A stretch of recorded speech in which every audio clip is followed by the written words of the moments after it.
ତାହାଙ୍କର ସେବାରେ ହିଁ ନିଜକୁ ଦିନ ରାତି ସର୍ବ ସମୟରେ ବିନିଯୋଗ କରିପାରନ୍ତି ଏବଂ ଯେଉଁମାନେ ତାଙ୍କର ମନ ପ୍ରାଣ ହୃଦୟ ଦେଇ ସବୁ କିଛି ଦିଗ ଦେଇ ତାଙ୍କରି ପାଖରେ ସମର୍ପିତ ହେଇଯାଆନ୍ତି ସେଇଭଳି ମଣିଷମାନଙ୍କର ଜୀବନ ହିଁ ସବୁ ଦିଗ ଦେଇ ନିର୍ଭାବନା ଏବଂ ନିରୁପଦ୍ରବ ହେଇପାରିବ।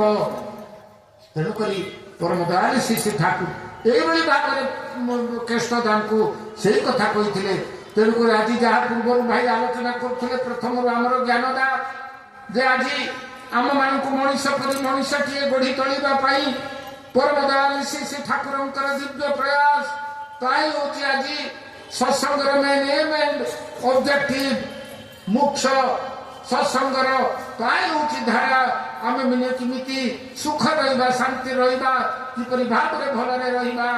ସେଦିନ ପରମ ଦୟାଳୁ ଶ୍ରୀ ଠାକୁରଙ୍କର ପରମ ଭକ୍ତ ଶୈଲେଶ ଭଟ୍ଟାଚାର୍ଯ୍ୟ ଦା ପରମ ଦୟାଳୁ ଶ୍ରୀ ଠାକୁରଙ୍କୁ ପଚାରୁଛନ୍ତି ଠାକୁର ଏଇ ଯେ ମଣିଷ ସୁଖ ରହିବ ଶାନ୍ତି ରହିବ ମଣିଷଟା ଆନନ୍ଦ ରହିବ ତାହେଲେ ମଣିଷକୁ କିପରି ଭାବରେ ନିଜକୁ ଗଢ଼ି ତୋଳିବାକୁ ପଡ଼ିବ।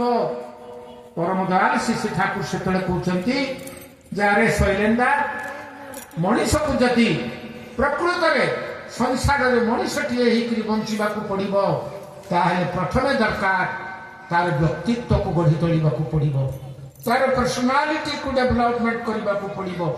ତାହେଲେ ପଚାରୁଛନ୍ତି ଶୈଲେନ୍ଦା ଠାକୁର ତାହେଲେ ଆମେ ଗୋଟିଏ ମଣିଷର ପର୍ସନାଲିଟି ମଣିଷର ବ୍ୟକ୍ତିତ୍ୱକୁ କିପରି ଭାବରେ ଜାଣିବା। ପରମ ଦୟାଳୁ ଶ୍ରୀ ଠାକୁର କହୁଛନ୍ତି ମଣିଷର ବ୍ୟକ୍ତିତ୍ୱ ଗଠନ କ୍ଷେତ୍ରରେ ବା ମଣିଷର ପର୍ସନାଲିଟିକୁ ଜାଣିବାକୁ ହେଲେ ପାଞ୍ଚଟି ଜିନିଷ ପ୍ରତି ଆମେ ଦେଖିବାକୁ ପଡ଼ିବ ଏବଂ ଯେଉଁମାନଙ୍କର ବ୍ୟକ୍ତିତ୍ୱ ସେହିପରି ନାହିଁ ପାଞ୍ଚଟି ଦିଗରେ ଯେପରିକି ଉନ୍ନତ ହେବେ ଦେଖିବାକୁ ପଡ଼ିବ।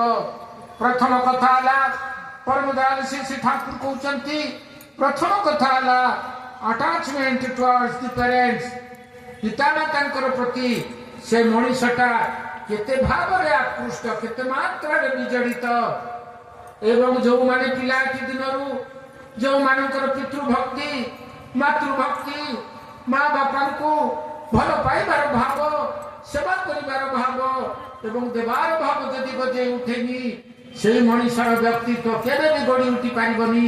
ପରବର୍ତ୍ତୀ ମୁହୂର୍ତ୍ତରେ ସେଇ ମଣିଷ ଇଷ୍ଟଙ୍କୁ ଗ୍ରହଣ କଲେ ବି ତାର ଇଷ୍ଟ ନିଷ୍ଠା ଆସିବାଟା ସୁଦୁଷ୍କର ହୋଇପଡ଼େ।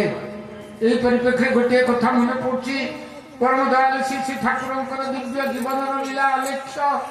ସେଦିନ ପରମ ଦୟାଳୁ ଶ୍ରୀ ଠାକୁରଙ୍କର ଜଣେ ଭକ୍ତ କଲିକତା ନିବାସୀ ହଠାତ୍ ଆଶ୍ରମ ଆସିଲେ ଦେଓଘର ଏବଂ ଜ୍ୟୋତି ଆଶ୍ରମକୁ ଆସି ସେ ଅତି ମାତ୍ରାରେ ଯାହାକୁ କହନ୍ତି ମାନେ ନିଜକୁ ମାନେ ଅରୁଣାୟିତ ବେଶ ପୋଷାକରେ ଗୋଟିଏ ଅସନ୍ତୁଷ୍ଟ ମନ ନେଇକରି ଆସିଛନ୍ତି।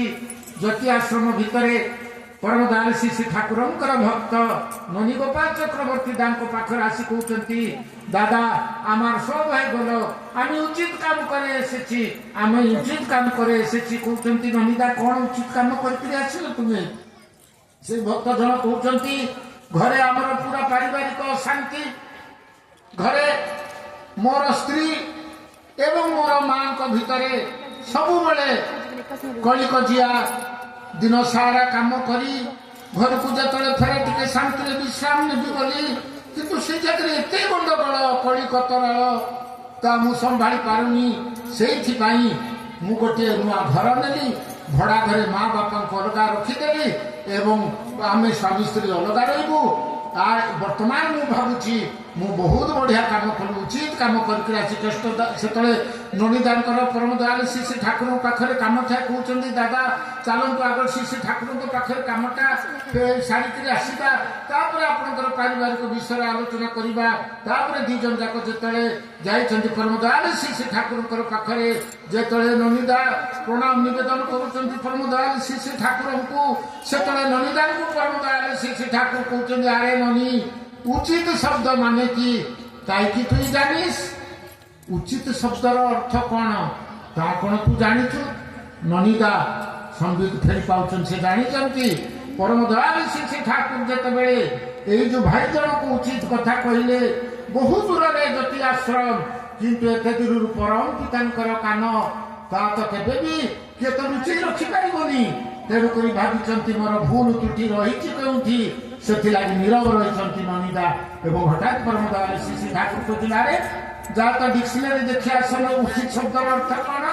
ତାପରେ ୱିଲିୟମ୍ସଙ୍କର ଯେତେବେଳେ ସାଂସ୍କ୍ରିଟ ଇଂଲିଶ ଡିକ୍ସନାରୀ ଯେତେବେଳେ ଦେଖାଯାଇଛି ସେତେବେଳେ ଲେଖା ହେଇଛି ସେଥିରେ ଟୁ ଆଡଜଷ୍ଟ, ଏବଂ ଆମର ସଂସ୍କୃତ ଯେଉଁ ରହିଛି ଡିକ୍ସନାରୀ ସେଥିରେ ଲେଖା ହେଇଛି ଉଚିତ ଶବ୍ଦ ଆସିଛି ଉଚ ଧାତୁରୁ, ଯାହାର ଅର୍ଥ ତା ଭିତରେ ରହିଛି ମିଳିତ ହବା ବା ମିଳନ। ପରମଦୟାଲ ଶ୍ରୀ ଠାକୁର କହୁଛନ୍ତି ଯେଉଁ ଜାଗାରେ ମିଳନ ନଥାଏ ବିଚ୍ଛେଦ ଥାଏ ତାହା କଦାପି ଉଚିତ ହେଇପାରେ ନା। ମଣିଷ ସାଧାରଣ ଭାବେ ଯେଉଁ କଥାଟି ଯଥାର୍ଥ, ଯେଉଁ କଥାଟି ଠିକ ତାହା ଉଚିତ ବୋଲି ଭାବେ, କିନ୍ତୁ ଉଚିତ କଥା ଭିତରେ ମିଳନ ରହିଛି, ମିଳିତ ହେବାର କଥା ରହିଛି, ଅଲଗା ହେଇଯିବାର ବିଚ୍ଛେଦ ହେବାର କଥା ତା ଭିତରେ ରହିନି। ମଣିଷ ଯଦି ମା ବାପାଙ୍କଠୁ ଅଲଗା ହେଇଯାଏ, ମା ବାପାଙ୍କୁ ଯେଉଁମାନେ ମା ବାପା ହଉଛନ୍ତି ଜୀବନର ପ୍ରଥମ ଉତ୍ସ, ତାଙ୍କୁ ଯେଉଁମାନେ ଏପରି ଭାବରେ ବିଚ୍ଛେଦ କରିଦିଅନ୍ତି ସେଇ ମଣିଷ ମାନେ ତ ଉତ୍ସ ହରାଇ ଯାଆନ୍ତି। ଆଉ ସେମାନେ ଉଚିତ କାମ କଲେ କିପରି? ସେ ଭାଇ ଜଣକ ନିଜର ଭୁଲ ତ୍ରୁଟି ବୁଝିପାରିଛନ୍ତି। ପରମଦୟାଲ ଶ୍ରୀ ଠାକୁରଙ୍କର ପଦ ପଙ୍କଜରେ ଲଟି ପଡ଼ି କହି କାନ୍ଦି ନିଜର ଭୁଲ ବୁଝି କ୍ଷମା ମାଗିକରି ସେଦିନ ଭାଇ ଜଣକ ପଳେଇ ଯାଇଛନ୍ତି। ପରମଦୟାଲ ଶ୍ରୀ ଠାକୁର କହୁଛନ୍ତି পিতা মাতার যুগল মূর্তি হোক তোমার পূজার হোম, তাদের প্রতি নিষ্ঠা প্রীতি হোক ইষ্ট নিষ্ঠাদম, তাদের প্রতি ভক্তি প্রীতি হোক ইষ্ট নিষ্ঠাদম। ঠাকুর কହୁଛନ୍ତି পিতা মাতাଙ୍କର ଯୁଗଳ ମୂର୍ତ୍ତି ହଉ ତୁମର ପୂଜାର ତାହା ହୋମ ବେଦୀ, ଏବଂ ତାଙ୍କର ପ୍ରତି ଭକ୍ତି ପ୍ରୀତିର ଭିତର ଦେଇ ସେଇ ବେଦୀ ଉପରେ ଗଢ଼ି ଉଠିବ ମଣିଷର ଇଷ୍ଟ ନିଷ୍ଠା। ଯେଉଁମାନେ ପିତୃମାତୃ ଭକ୍ତ ସହଜରେ ସେମାନେ ଇଷ୍ଟଙ୍କର ମଣିଷ ହେଇପାରିବେ, ସହଜରେ ସେମାନେ ଡିପି ୱାର୍କ କରିପାରିବେ, ସହଜରେ ପରମଦୟାଲ ଶ୍ରୀ ଠାକୁରଙ୍କର ଭାବଧାରା ପ୍ରଚାର ଏବଂ ପ୍ରସାର କରାଇ ପାରିବେ। କିନ୍ତୁ ମୂଳକୁ ତ୍ୟାଗ କରିକିରି ଆମେ ତା ଆଉ ବିଶେଷ କିଛି ଆଗେଇ ପାରିବାନି। ଏଇ ହେଲା ପିତୃମାତୃ ଭକ୍ତି ଆଟାଚମେଣ୍ଟର କଥା। ଦ୍ୱିତୀୟ କଥା ପରମଦୟାଲ ଶ୍ରୀ ଠାକୁର କହୁଛନ୍ତି ମଣିଷର ପାୱାର ଅଫ ଅବଜରଭେସନ, ମାନେ ଆମେ ଗୋଟିଏ ଜିନିଷ କେମିତି ପର୍ଯ୍ୟବେକ୍ଷଣ କରିବା। ଆମେ ଯେତେବେଳେ ଯାଜନ କରିବାକୁ ଯାଉଛେ, ଆମେ ଯେତେବେଳେ ଇଷ୍ଟ କାର୍ଯ୍ୟ କରିବାକୁ ଯାଉଛେ, ଆମେ ଯେତେବେଳେ ଡିପି ୱାର୍କ କରିବାକୁ ଯାଉଛେ, ଯେଉଁ ମଣିଷ